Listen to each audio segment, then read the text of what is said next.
Uy, uy, uy, uy. Tara. Kini. Tara. Tara.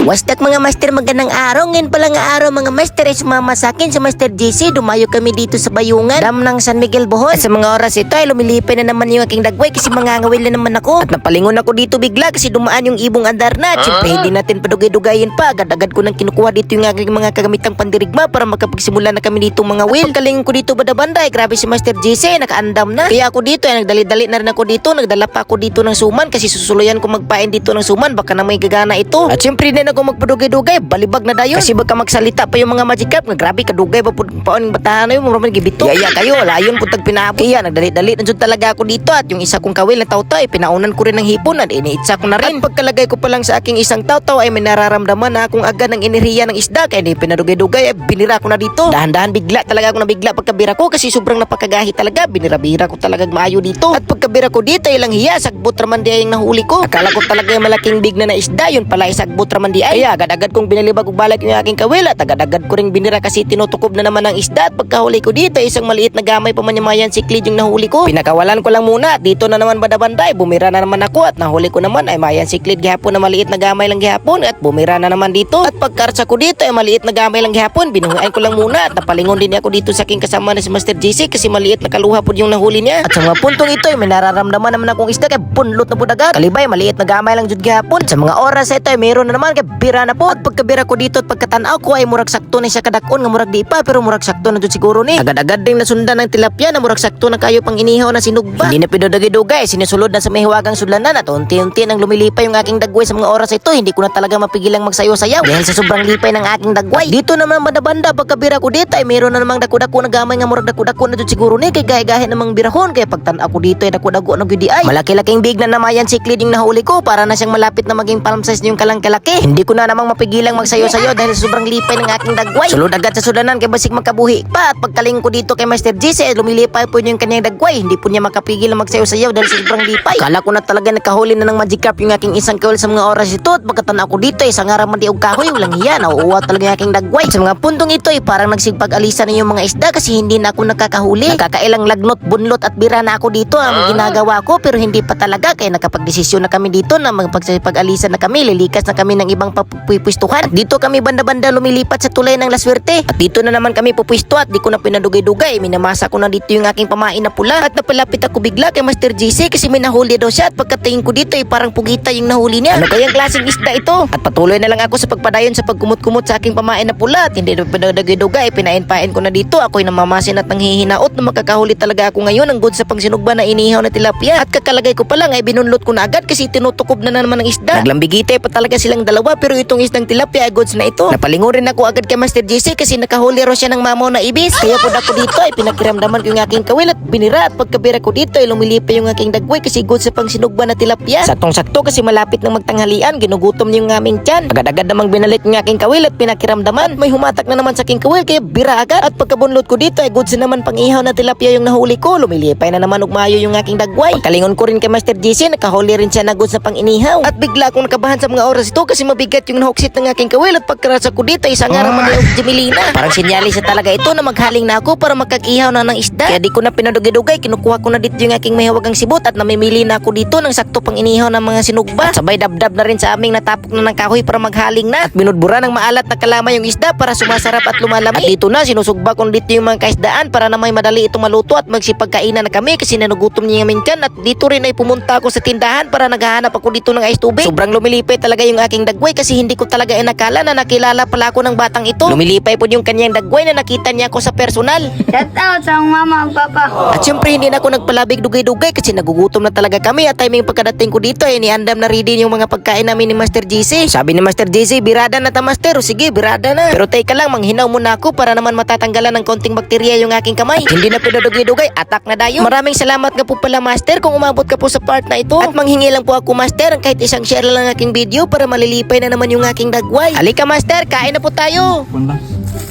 Oman.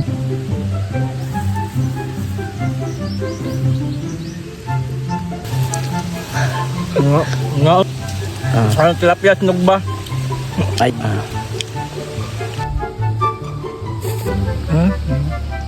Saw-saw.